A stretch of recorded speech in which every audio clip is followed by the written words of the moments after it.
Chapter 3 4 Years Prior. The summer heat was visible on the paved drive in front of Katie's house, and the sun was doing a number on my vanilla ice cream cone. It was a race to get it eaten before it turned to a dripping shake down my arm.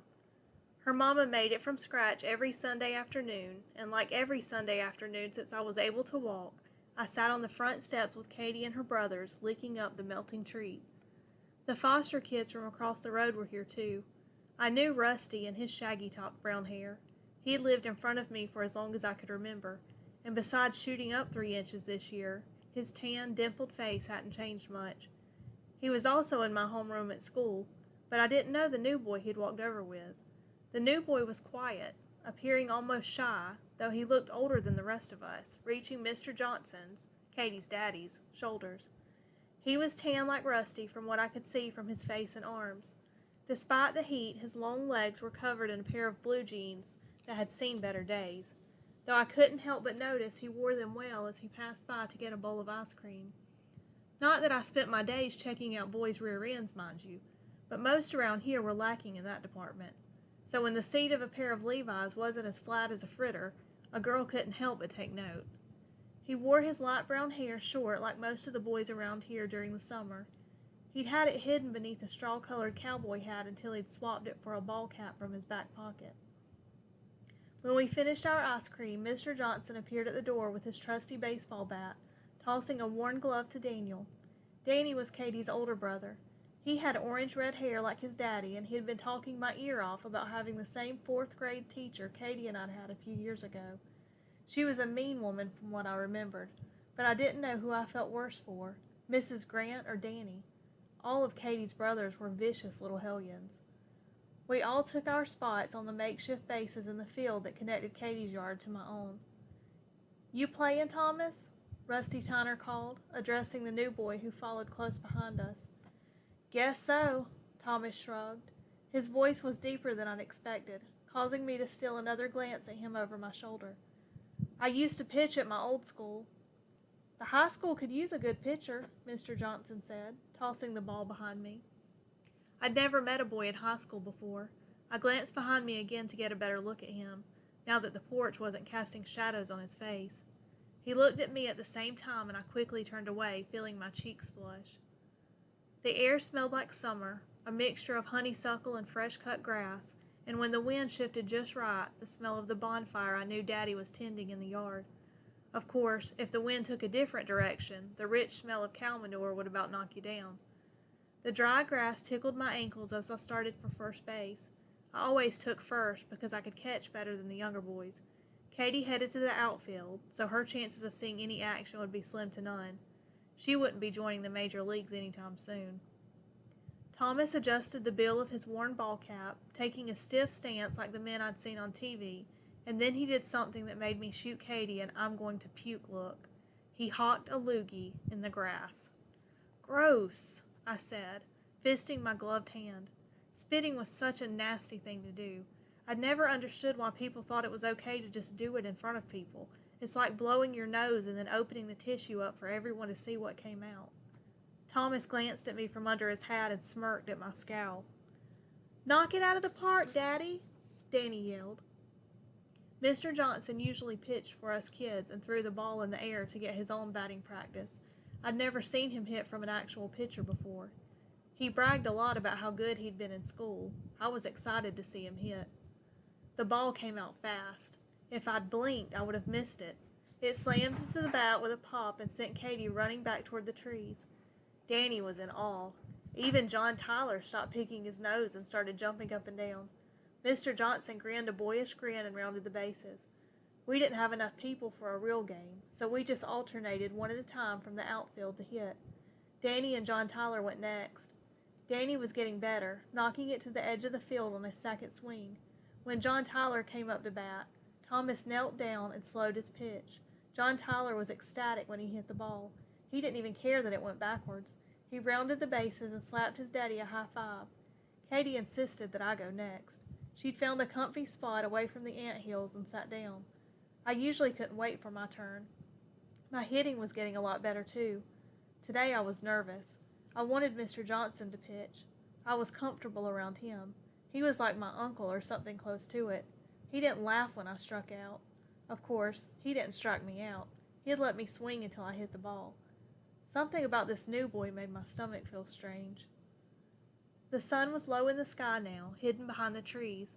I kept my eyes in front of me, searching the ground for the bat.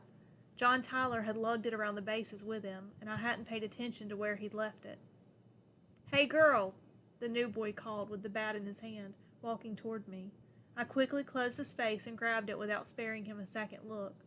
When I got back to home plate, I looked up to see him squatted down like he'd been when he pitched to John Tyler. The funny feeling in my gut was swallowed up by fire. I stared him down as he exchanged a loaded look with Rusty, who was snickering rather loudly. "She's pretty good," Mr. Johnson warned, suppressing a grin of his own. With a quick look toward Mr. Johnson, Thomas straightened up. But the skeptical look in his eyes still made me want to punch his pretty boy face. I was ready when he threw the first ball, gripping the bat tightly, determined to hit it. Who did this boy think he was? High school or no high school, no one came onto my land and made a fool out of me. The ball shot by me like a bullet. I didn't even have time to swing.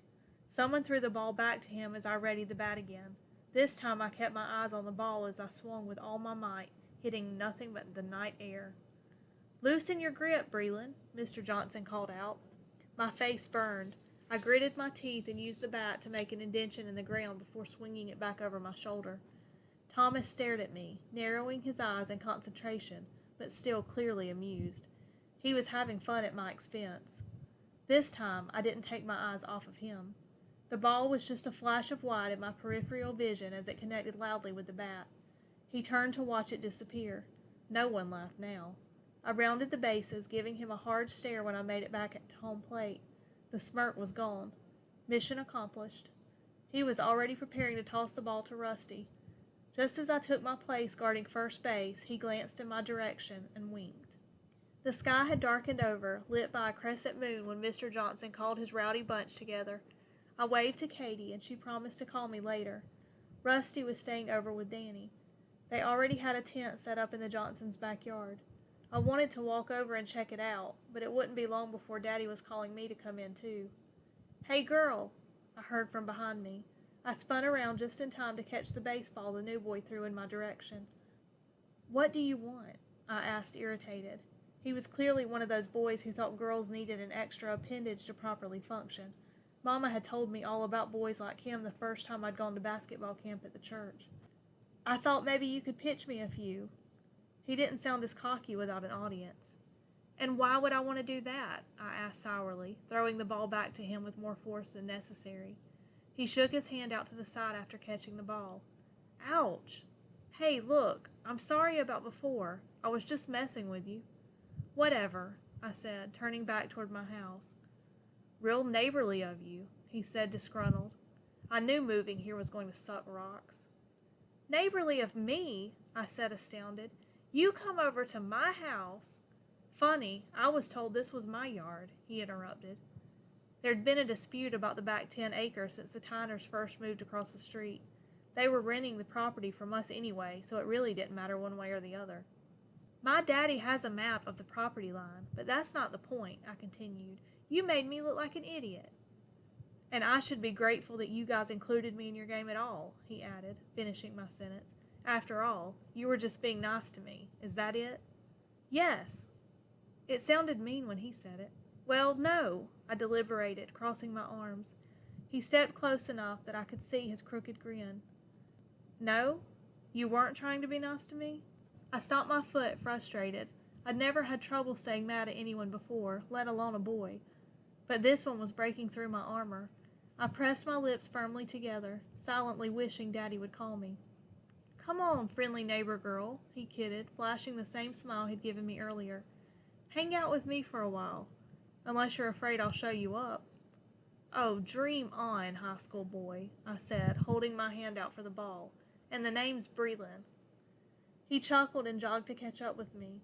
I was already in position on the pitcher's mound. The mound was just grass that had grown over an old tree stump Daddy'd burned some time back. "You aren't going to hit me with the ball, are you?" he asked, getting into his stance and shielding his man parts with his hands. Don't worry, I said evenly. I'm a girl. It probably wouldn't hurt even if I did. I wanted to wind up, to throw the ball like he'd done, but I couldn't remember exactly how, and I didn't want to look like an idiot again. I planted my feet, reared my arm back, and threw the ball so hard that if he hadn't jumped out of the way, it would have knocked him senseless. Are you okay? I said, shocked at my own strength. I really wasn't trying to hit you, I apologized. I was just trying to get it by you is all. He grabbed the ball, arching his brow as if I'd suddenly grown horns, hesitantly handed it back to me. Are we even now? He asked, dusting his worn blue jeans and edging backwards. Really, I wasn't trying to hit you. He wasn't buying it. My next pitch was much slower, too slow. He reached into the air and caught the ball before it ever reached the bat. No, stay there, he said, studying me as he scratched the back of his head before jogging over to join me. Hold the ball like this, he said, his long tan fingers wrapping my hand like a too large glove. He stood closely behind me, causing my back to turn rigid as he brought my hand back with his. You're releasing it too late. Even if you hadn't thrown it slower than molasses, he smirked as he brought my hand forward, it never would have made it to the plate. I'd never been so close to a boy in my entire life. My stomach stirred in a strange way, and I realized I'd been holding my breath. Dropping my hand as if he gave these lessons every day, he jogged back to home plate. With sweaty palms, my next pitch was even worse. To his credit, he didn't roll his eyes. He patiently threw the ball back, and after several failed attempts, I finally got one close enough for him to hit. Only the tip of the bat connected, but it was still enough to send it out into the dark wood. I never even heard it hit the ground. There are more balls in the bag, he said, bringing my eyes from the tree line, where the ball had disappeared, to the army green duffel bag at my feet. Do you go to the high school too? He asked, as I rummaged through the old bag. I'll be a freshman, I said proudly, holding the bag upside down and allowing the balls to spill out and roll in all directions. I loved saying that. Freshman. It had a nice ring to it. I thought you were older, he said, taking the air out of my proverbial balloon. Technically, I should be a sophomore, I grudgingly admitted, staring at my feet. I always hated telling this story. It made me feel like a baby. My mama didn't make me start school until I was 6. She said 5 was too young to be sending kids off into the world, and no government agency was going to convince her otherwise. Sounds like a cool mom, Thomas smiled. Wish I could have delayed it forever. I laughed. Yeah, you and me both. So what grade are you in? I asked, fisting a ball on my hip. Going into the 11th, he said, bringing the bat around and imitating a grand slam. So you're what, like 16? Daddy was not going to like me being out here with an 11th grader. Was until last week, he said, turning his ball cap backwards and waiting for my pitch. The ball sailed smoothly to his right, and with a heavy thud, he sent it flying over my head toward my house. I turned 17 Thursday, he concluded. Sucks you're a freshman. I was sort of hoping you could show me the ropes. If I'm still here in August, he added, almost too low for me to hear. Planning on moving already? Who gets to plan? He said mockingly, the bat swinging by his side as he kicked at the dirt. I wanted to ask what he meant, but the sour look on his face kept my mouth shut. His next swing was different, harder. His arms tight and forceful, he sent the ball way up into the night sky. He was quiet after that, not missing the ball once. As hard as he swung, I was sure our new crop would be baseball guts. You're good, I reluctantly admitted, releasing the last ball and watching as it sailed into the oblivion. So are you, he said with a half smile that made my heart flutter as he bent down and grabbed the empty bag from my feet. For a girl. I was ready with a comeback, but before I could utter a word, he winked, and I lost my ammunition.